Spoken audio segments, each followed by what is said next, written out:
Because whenever we think about diet, it's always, I want to do this for 30 days. I want to do this Mm-hmm. for 15 days. And then you automatically fall back into your same habits. And it's like, what did you really change? Mm-hmm. Hello, beautiful people. Welcome back to another life changing, life altering installment of Tea Time with Ayek. And today we are spilling tea with Filsun M. She is the founder of The Art of Living Joyfully, which is an accountability and wellness coaching program. And we're talking about diet culture and body positivity today. And I'm not going to say too much, but just know Filsun came to join us today because she's got the real tea about her wellness journey and how it can help every single one of us. Let's get right into it. So, first of all, Filsun, thank you so much for joining us for this conversation. Couldn't think of anyone else to ask to talk to us about this because of your experience. The last time we spoke, you know, you spoke a lot about your experience with diet culture, and that's something both of us can relate to, and I'm sure everyone watching this can relate to. So, what was your first diet? Can you remember like the first time you're like, I'm gonna go on a diet and you actually went on a diet? Like, do you remember how old you were? So the first time that I actually went on a diet was like a couple years ago. And this was Okay. after I had like a couple injuries because I've always been like a little bit like, well, not a little bit, like I've always been like a relatively active person. Mm-hmm. But even with that activity, like, with youth, I didn't feel the need to stretch, right? Or Mm-hmm. do the recovery parts of things. So I ended up actually and injuring myself so much to the point that like I wasn't able to walk. And this was also coupled with having had been in an accident about Wow. a year, like within the same year, right? And Mm-hmm. so that kind of like rendered me not mobile. And when I say like I wasn't able to walk, I mean like I wasn't able to walk for longer periods of time. Got it. So for Mm-hmm. someone who was like, I was very active, I'd run like 5K every day or whatever, to not even being able to climb stairs. I was always taking an escalator or an elevator. When I was going out, my leg was elevated. Mm-hmm. And, being that sedentary, I did end up putting on quite a bit of weight, right? Mm-hmm. And so one of the things that I couldn't do was exercise. So I was like, okay, you know what? I'm going to start trying to like limit what I eat. Eat, yeah. And I remember, like kind of like Googling, like, okay, like ways to lose weight or whatever. And then you just see these really outrageous diets, right? Where it's like, oh, go on like a juice cleanse and drink juice for like this many days and you lose this many pounds. The apple cider vinegar diet, which Yeah. Beyonce is very famous for, and they tout as like this amazing thing that you're supposed to do, right? Then there's the cabbage diet and then just eating boiled eggs. Like there's just so many ways for you to restrict food. And obviously, I think I can definitely say I tried most of them. Okay. About a day, Uh-huh. a day at most, and then it was like, okay, you know what? Like this actually doesn't make sense. Like it's not sustainable. So I did try it, and then after that, I varied and I tried paleo, which Uh-huh. I actually really enjoyed because Yeah. there's a lot of variety actually when you do eat the or follow the paleo diet. Mm-hmm. And I did that for quite some time, which was not bad. Then I switched Okay. over to keto, Yeah, I was and gonna that ask, what was that like for you, the keto diet? so that for me was actually horrible. Okay, so And when I say horrible, was like I immediately would go into the quote unquote ketosis by the second day, right? And like you just honestly feel like you're getting sick. yeah. So I would always end up kind of like falling out of keto. And Mm. then what I realized later on was because of the fact that my mom is like type 2 diabetic.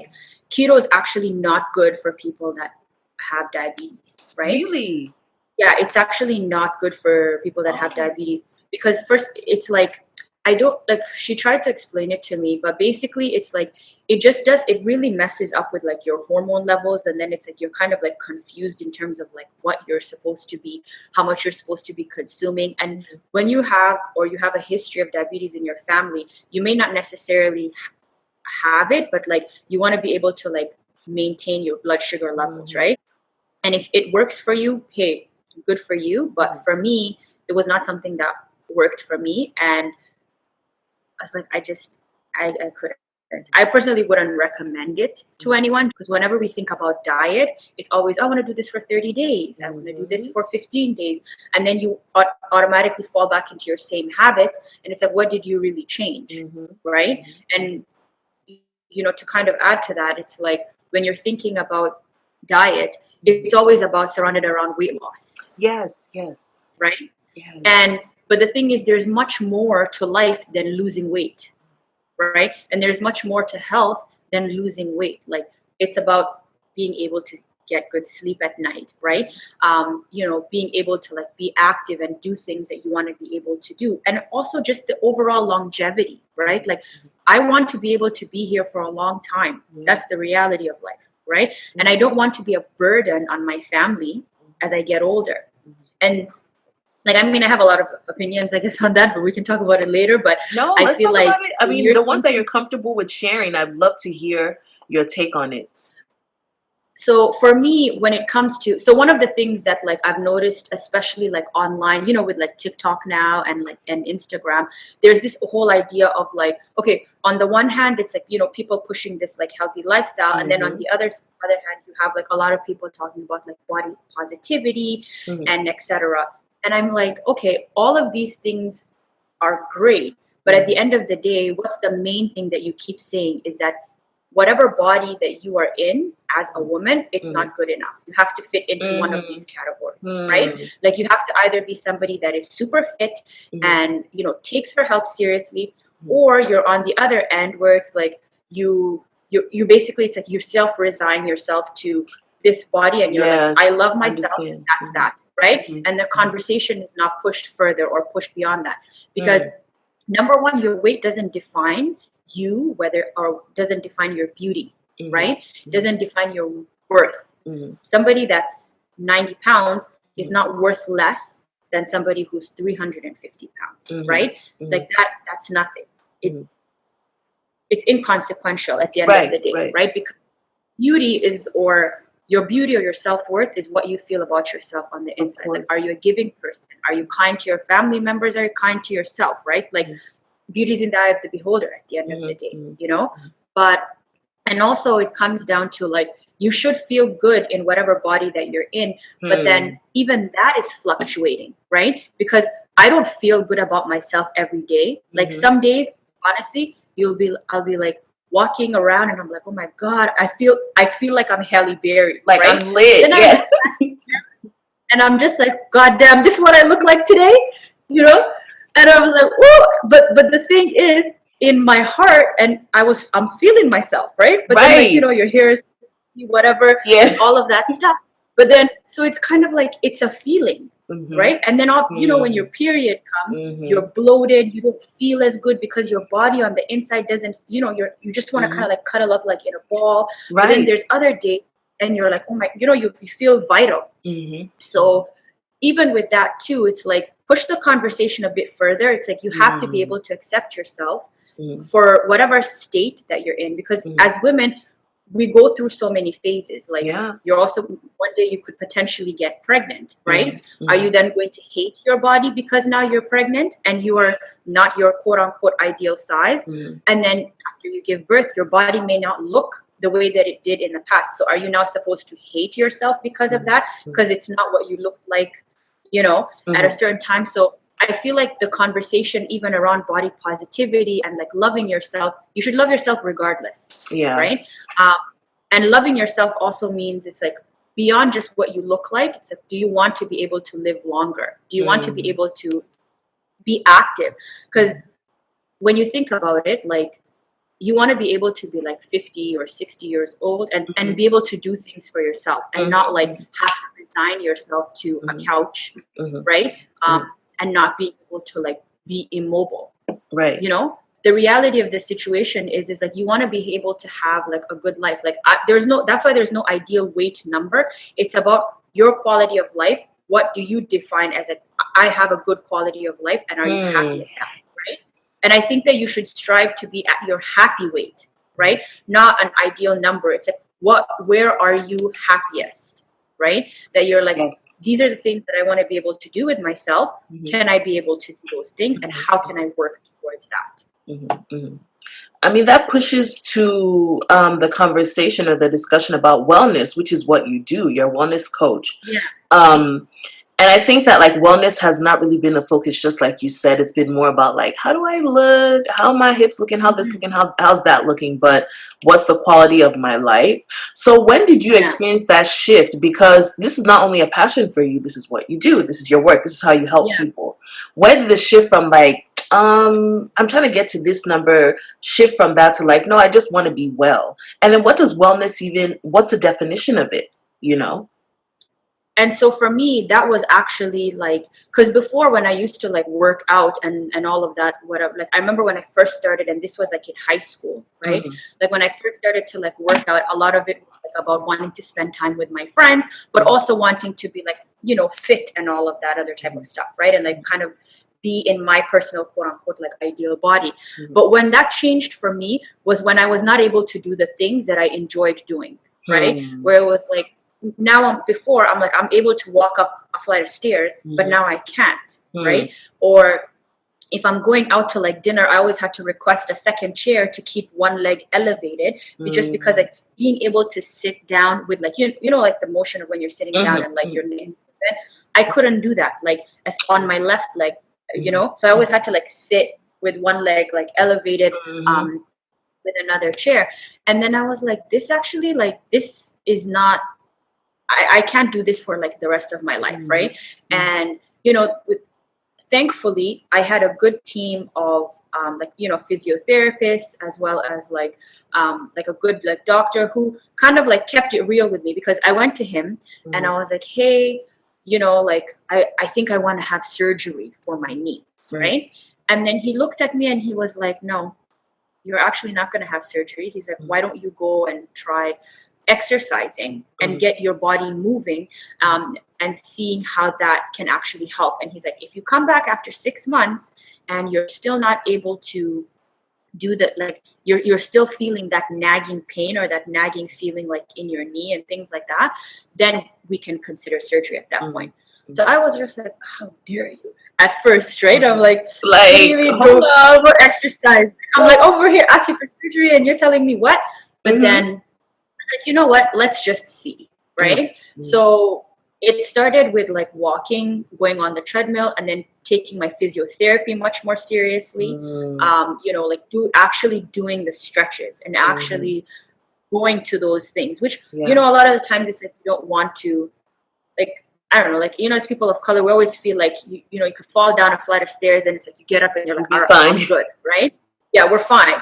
But actually just taking the step and like listening to my body, and then even coming home like most nights and like getting olive oil, putting a towel on the couch and massaging my leg and massaging my knee, right? So just doing all of those things, and then working out and starting by just simply walking. Then Mhm. I was able to like get them, and I kid you not, it took me about 2 years to be able to get back to this level that I'm at now. Mhm.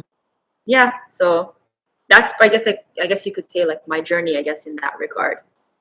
Yeah, I think one thing that stands out to me is the notion of, not even notion, but the virtue of patience. I feel like with the way that we look at diets, it's like I start eating air today. By next week, I need to lose 1,000 pounds. When like your Exactly. journey was like 2 years, and it's not only 2 years, but it's ongoing.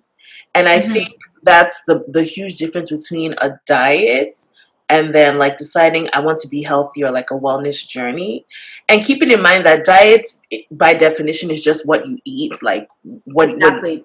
but the connotation around diet that we as we know it is, Hmm. um don't eat something or eat something to lose a lot of weight as soon as possible.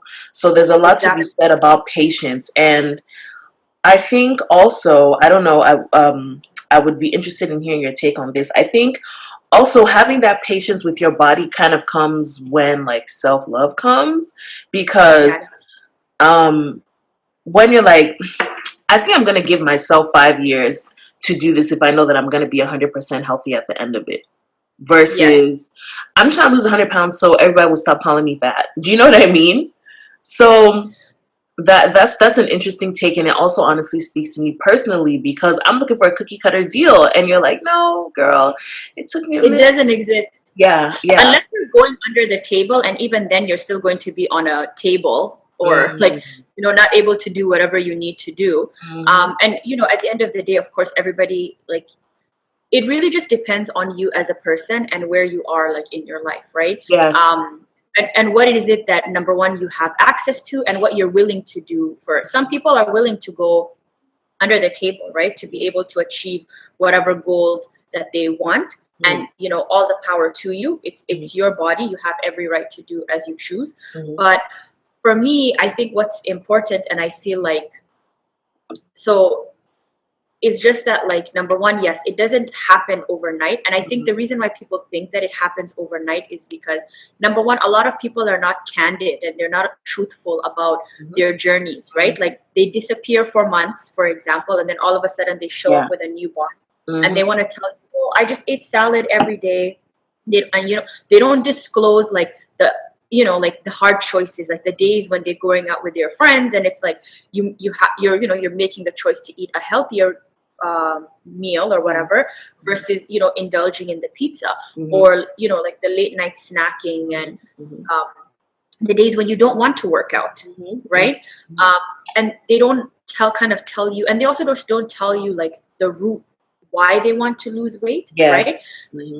I feel like it's not as quick as, like, oh, I want to lose weight because of, I just want to know, like, what's the real story? Like, why do you really want, what's the real story behind why you want to make that change, right? And for me, I think it's really important as, like, an accountability coach is, number one, it's like, I want to be able to get to know the person, to get an understanding of, like, who they are, how they, how they, like, feel about themselves, but also at the same time, like, what their goals are. And, like, for me, it's important for that somebody wants to actually, like, change their life for the better for a longer amount of time. Like, if you're coming to me to be like, oh, I just want to lose, like, a couple pounds and things like that, I'm like, you can go to a personal trainer. There's so many other people that you can actually go and, like, access. But for me, it's about self-growth. And being able to, like, become stronger and, like, learning to be accountable for yourself, right? And being able to be disciplined, and being able to say no to the things that, for example, because for everybody this is different, right? Being able to say no to the things that don't do you good service anymore, right? Like, and that's the thing. It starts with small things that you can do every day, and you build on that. So for her, she started very small, which was like going for a walk every day for about 45 minutes. Then it switched to, I'm really loving this a lot. Let's up it. Let's up the ante. So let's talk a bit more about your work, because I mean, you're an accountability coach, but technically, overarchingly, you're a wellness coach. So if someone watching this today is like, how can I reach out? What are your services like? Can you break it down for us? So in terms of, like, so right now, as you know, I'm currently working on setting up, like, my website, right? So that's actually something that's, like, has been keeping me quite late at night. But in terms of the services, so as you know, I do have 2 programs right now that I do offer. So the first one is the Jumpstart program, and this one is pretty much just like, we'll work together for 3 weeks, and essentially it's like, I want to be able to help you kind of, like, recharge and restart your journey, right? And then where it's like, we want to be able to sort of, like, instill really good habits that you can be able to take on, because if you want to be able to work on your own beyond that, at least, like, we've been able to set up a framework that you can be able to follow. But then again, this is a framework that is unique to you, what your needs are, and what your current lifestyle is like, right? And then we're going to try to make some shifts and some changes in regards to that. And then, can you hear me? Yes. Okay. And then the other program, which is the Inner Glow program, and that one actually goes for about 3 months, so 75 days. With that one, it's more so now, it's like, it incorporates the Jumpstart program, which is like, like, for the first 3 weeks.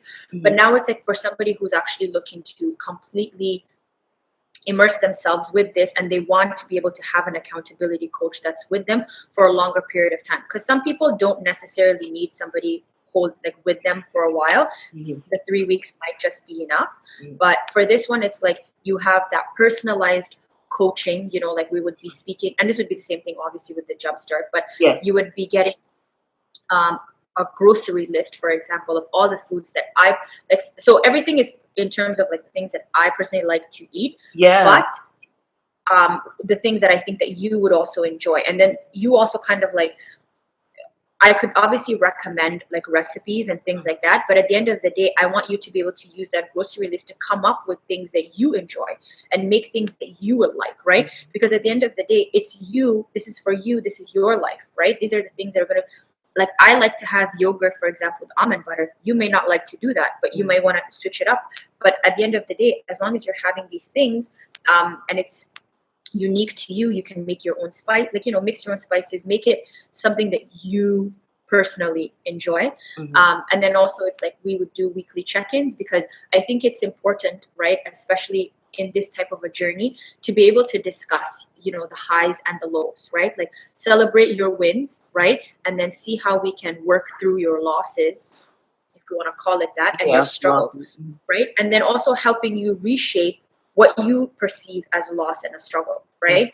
And for you to kind of like, because especially when it comes to like trying to make a change, it's so it honestly, it's really, really difficult if you don't have a partner, right? And if you don't have somebody kind of cheering you on, holding you accountable, but also like helping you pick yourself back up, so that one day you can be able to pick yourself back up, right? Because remember, you're coming with so much baggage from the things that you've tried to do in the past that did not work, and then you're kind of like, oh, it's the same old me, and it's like, well, is it really? Because maybe the same person, for example, like let's say if you have a day where let's say you set a goal for yourself and you complete 50% of that.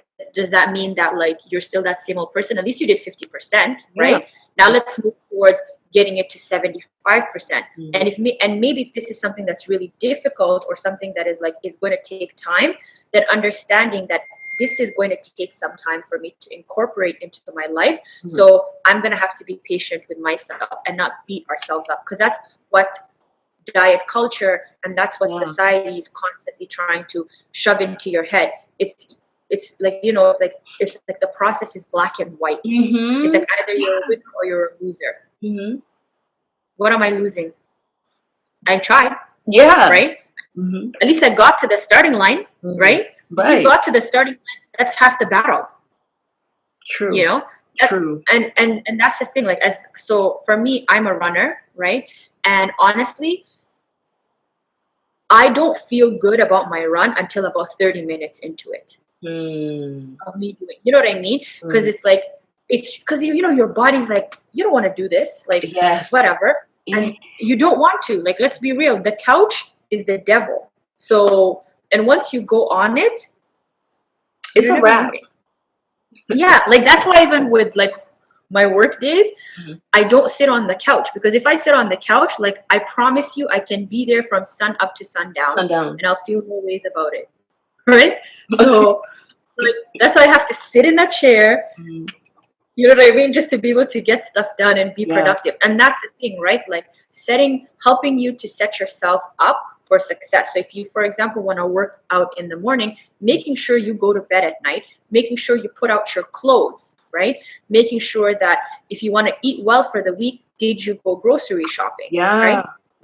Ready for that. Because another struggle that people have is meal prepping, right? So if you don't have certain things that are available to you, then you're just going to eat what's the easiest thing that you know that you can reach. And then also in terms of, you know, just looking at your overall diet, and then it's just like, like, it's just a process. And I find that like it does end up becoming a little bit like more personable, like personal in a way, because I do want to be able to like celebrate your wins with you, and like, you know, you do have to be able to like open up to a certain degree, but also know that, like, of course, privacy, all of those things, like, you know, I will only share what you feel comfortable sharing, and even then still I wouldn't really share anything either way, but like, you know, those kinds of things to be able to help you achieve your goal, whatever your goal is.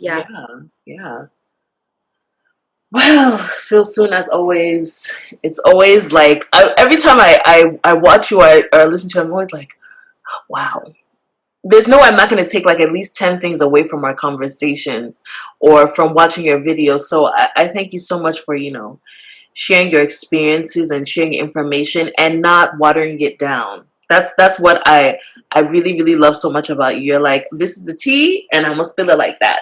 So Yeah, no, because I you don't have it's that kind of time. huh? What'd you You don't say? have that kind of time. Yes, like just tell it like it is. Just tell it like it is. Exactly. So I know that definitely this is a conversation that everyone watching is going to appreciate. But thank you so much, Filsun, once again.